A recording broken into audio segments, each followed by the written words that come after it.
Electrohomoeopathy के अध्ययन के क्रम में आज हम लोग एनाटॉमी और फिजियोलॉजी वाले भाग में अध्ययन करेंगे ऑर्गन सिस्टम में बाकी ऑर्गन सिस्टम। जैसे आपको इसके पहले वाले आपको क्लास में हमने आपको कई ऑर्गन सिस्टम जैसे आपको nervous system, respiratory system, blood circulatory system, digestive system, excretory system, skeletal system और फिर आपको मस्कुलर सिस्टम के बारे में हम अध्ययन कर चुके हैं। आज हम लोग अध्ययन करेंगे सिंपली, है ना, आपको एंडोक्राइन सिस्टम और फिर आपको इंटीग्यूमेंट्री सिस्टम। इसमें संक्षिप्त रूप में हम आपको बता रहे हैं कि एंडोक्राइन सिस्टम क्या है, यानी सभी सिस्टमों के बारे में से ही एंडोक्राइन सिस्टम क्या है ना, और फिर इसका डिफिनेशन क्या होता है, इसमें से इनमें कौन कौन से ऑर्गन भाग लेते हैं, इन पर कौन कौन से इलेक्ट्रोपैथिक औषधियाँ कार्य करती हैं और फिर इस पर ब्लड सप्लाई करने वाले कौन कौन सी आर्टरी होती हैं, इसी के बारे में हम लोग नॉलेज हासिल कर रहे हैं।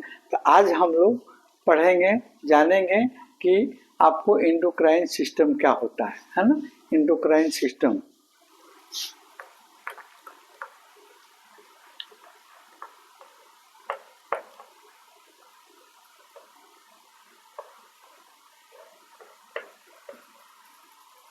एंडोक्राइन सिस्टम, चलिए सबसे पहले इसके शाब्दिक अर्थ के बारे में थोड़े से हम नॉलेज हासिल कर लेते हैं। इंडो, है ना, इंडो, इसमें तीन शब्द, इंडोक्राइन सिस्टम, है ना। तो इंडो यानी आपको एक ग्रीक शब्द है जिसका अर्थ होता है आपको अंदर या भीतर कहिए उसको, है ना। और क्राइन, CRI, क्राइन आपको एक ग्रीक शब्द क्रिनाइन से बना हुआ है और ये इसका अर्थ होता है स्राव करना, है ना, स्राव करना। यानी देखिए इसमें आपको इंडो शब्द जो है, आपको इंडो ये शब्द आपको होता है भीतर, है ना, इंडो भीतर, और क्राइन शब्द जो है ये आपको क्राइनाइन शब्द जो है इसका मतलब होता है स्राव करना, स्राव, है ना, और इसका होता है आपको भीतर, है ना, अंदर, अंदर, है ना, ये होता है आपको स्राव करने वाला।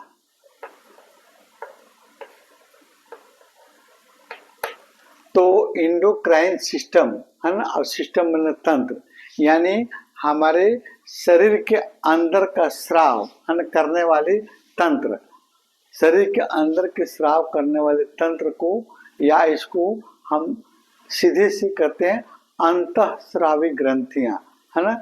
हमारे शरीर के अंदर, है ना, कुछ ऐसी ग्रंथियां हैं जो आपको नलिका विहीन है, उसमें कोई तरह की नलिका नहीं है और वह सीधे अपने द्वारा एक रासायनिक पदार्थ हार्मोन्स का सेक्रेशन करती है और वो हार्मोन्स आपको हमारे शरीर के अंदर विभिन्न क्रियाओं में भाग लेकर आपको हमारे शरीर को डेवलप करने में, आपको मेटाबॉलिज्म को सुधारने में और फिर आपको रिप्रोडक्शन यानी प्रजनन क्रिया को नियंत्रित करने में भाग लेती है।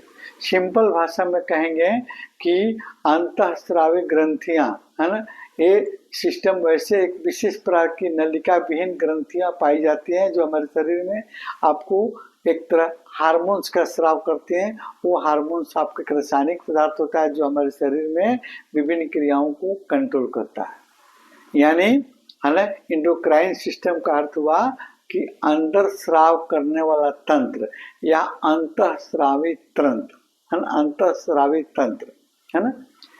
और इस सिस्टम में हमारे शरीर के अंदर भिन्न भिन्न जगहों पर, है ना, आपको ग्लैंड्स पाए जाते हैं, एक विशेष तरह का ग्लैंड्स पाए जाते हैं जो नलिका विहीन रहती, उसमें किसी तरह का नलिकाएं नहीं रहती हैं और वो आप एक विशेष तरह के आपको हार्मोन्स, है ना, के रासायनिक पदार्थ का स्राव करते हैं जो हमारे शरीर को आपको ग्रोथ में, विकास में नियंत्रित करता है और हमारे शरीर के मेटाबॉलिज्म की क्रिया को नियंत्रित करता है, साथ में हमारे शरीर में आपको संतुलन बनाए रखता है, प्रजनन की क्रिया को नियंत्रित करता है।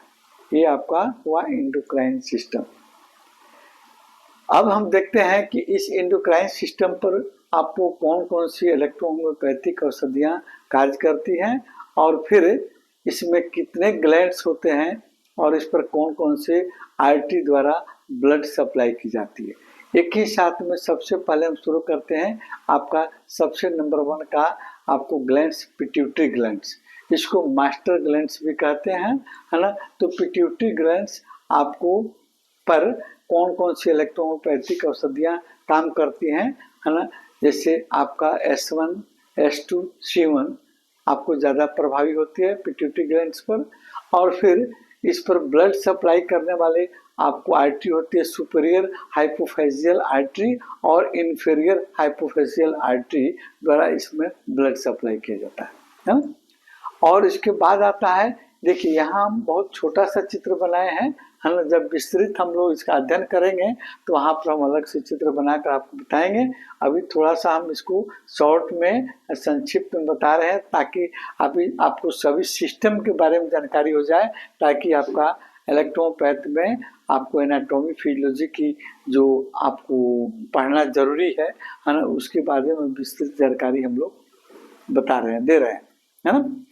तो पिनियल आपको ग्लैंड्स, है ना, ये भी आपको पिट्यूटरी ग्लैंड्स के पास में ही होता है ना, पिनियल ग्लैंड्स। और इसका आपको यह इस पर इलेक्ट्रोपैथिक औषधियाँ S1, C1 और A3 आपको काम करती है, विशेष प्रभावी होती है ना। और ब्लड सप्लाई आपको पोस्टेरियर आपको कोरोडियल आर्टरी द्वारा होता है, पोस्टेरियर आपको कोरोडियल आर्टरी द्वारा इसमें ब्लड सप्लाई किया जाता है ना। अब आगे चलते हैं थायराइड ग्लैंड्स, है ना। हमने आपको पिट्यूटरी ग्लैंड्स, पिनियल ग्लैंड्स के बारे में बताया। अब देखते हैं थायराइड ग्लैंड्स। देखिए यहाँ आपको थायराइड ग्लैंड्स बनाए हम, हमारे गले के अंदर एक थायराइड ग्लैंड्स होता है और इसमें इसका काम होता है हमारे शरीर की आपको विकास को कंट्रोल करना, है ना, मेटाबॉलिज्म को कंट्रोल करना, है ना, इसका और आपको कई तरह की आपको इसका मतलब और फंक्शन है जो हम जब थायराइड ग्लैंड्स के बारे में पढ़ेंगे तो वहाँ हम इसकी विस्तृत जानकारी देंगे।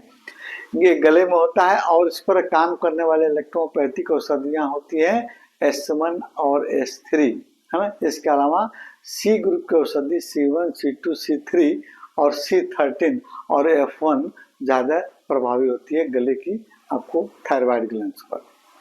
और इस पर ब्लड सप्लाई होती है सुपीरियर थायराइड आर्टरी के द्वारा, है ना, और इन्फीरियर थायराइड आर्टरी के द्वारा ब्लड सप्लाई की जाती है। पाराथायराइड भी आपको इसी ग्लैंड्स के पास में छोटी सी ग्लैंड्स होती है ना, जिसमें आपको उस पर भी आपको इलेक्ट्रोपैथिक औषधियाँ जो है वहीं आपको S1, C1, S1, C3, C2, F1 आपको ज़्यादा लाभप्रद होती है ना। और इसमें आपको इन्फीरियर थायराइड आर्टरी द्वारा इसमें भी ब्लड सप्लाई की जाती है। अब आते हैं हम एक और ग्लैंड्स आपका एड्रिनल ग्लैंड्स। एड्रिनल ग्लैंड्स जो 2 किडनियां हमारी होती हैं, इन किडनियों के ऊपर आपको 2 ग्लैंड्स रहता है, एड्रिनल ग्लैंड्स कहलाता है। यह आपको हमारे सेक्स हार्मोन को, हमारे बीपी को कंट्रोल करने में, कई तरह की क्रियाओं में आपको ये ग्लैंड्स अपने हार्मोन्स को सेक्रेशन करके कंट्रोल करता है हमारे क्रिया को, हमारे शरीर की क्रियाओं को, है ना। तो इस पर जो है आपको ये किडनी के ऊपर होता है, इसलिए इस पर आपको स्पेशल औषधि इसका आपको S5, C5, F1 और WE, है ना।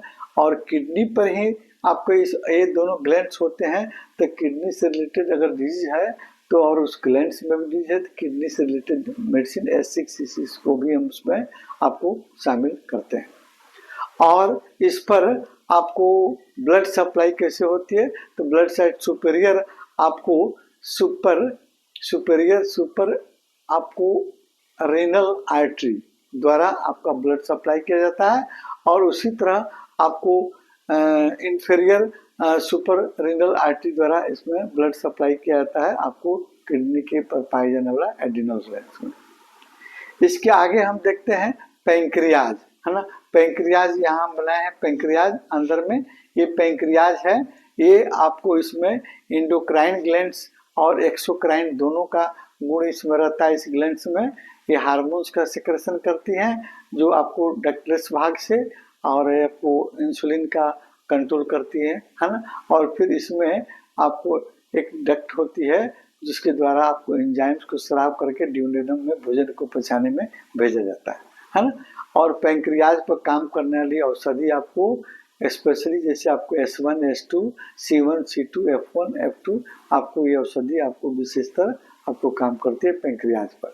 और फिर आपको इस पर ब्लड सप्लाई करती है, आपको स्प्लेनिक आर्टरी द्वारा ब्लड सप्लाई की जाती है।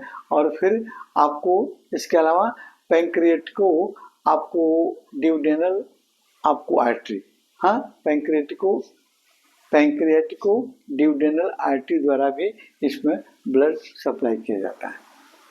इसके बाद हम देखते हैं एक और ग्लैंड्स है जिसमें आपको इसको थाइमस ग्लैंड्स कहते हैं।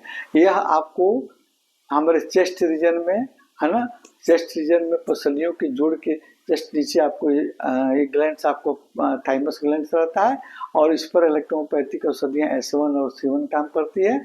और ये ग्लैंड्स जो है दो तरह से काम करता है, इंडोक्राइन ग्लैंड्स के जैसे भी काम करता है और लिम्फॉइड ग्लैंड्स की तरह भी काम करता है ना। इंडोक्राइन ग्लैंड्स में इसमें आपको नलिका नहीं होती है और आपको लिम्फॉइड ग्लैंड्स का मतलब हुआ लिम्फ ग्लैंड, लिम्फ नलिका, लिम्फ वेसल्स में लिम्फ नोड होता है, लिम्फ ग्लैंड्स होता है ना। तो उसका स्राव जो है आपको लिम्फेटिक वेसल्स के माध्यम से होता है ना। और इसी में आपको पाया जाता है लिम्फोसाइट सेल्स है ना, जो हमारे मतलब ब्लड में आए हुए बैक्टीरिया और वायरस हमारे शरीर में आते हैं उनको मारने का काम करता है ना। और इस पर आपको S1 और C1 आपको इलेक्ट्रोपैथी औषधियाँ आपको ज़्यादा प्रभावित है। ये बच्चों में ज़्यादा विकसित होता है और जब बच्चे बड़े होते लगते हैं तो धीरे धीरे इसका साइज बहुत छोटा हो जाता है ना। अब हाथ तब आते हैं आपको दो ग्लैंड्स जो हमारे रिप्रोडक्टिव ऑर्गन में पाए जाते हैं, मेल और फीमेल में।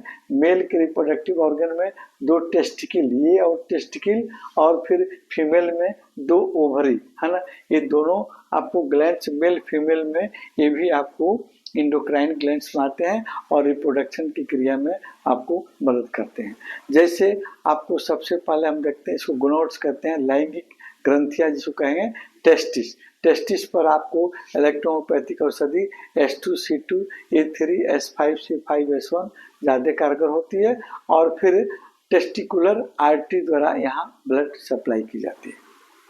फिर आगे हम देखते हैं ओवरी है ना। ओवरी में, ओवरी पर आपको फीमेल ओवरी जिसमें अंडा आपको बनता है, तो उसमें आपको S1, C1, S2, C2, A3 आपको ज़्यादा प्रभावी औषधि है आपको इलेक्ट्रोपैथ की है ना। और फिर आपको इसको ब्लड सप्लाई होता है आपको ओवरियन आर्टरी द्वारा, ओवरियन आर्टरी द्वारा ब्लड सप्लाई की जाती है ना। ये हुआ आपका संक्षिप्त जानकारी इंडोक्राइन सिस्टम का। आगे हम अगले भाग में फिर आपको अगले वीडियो में फिर हम आपको इंटीग्यूमेंट्री सिस्टम के बारे में बताएंगे। इंटीग्यूमेंट्री सिस्टम क्या होता है ना। उसमें आपको नेल और हेयर स्किन पर हम अध्ययन करते हैं और फिर उस पर कौन कौन से इलेक्ट्रोपैथिक औषधियाँ काम करती हैं, किस आर्टरी द्वारा ब्लड सप्लाई की जाती है, इस पर हम चर्चा करेंगे।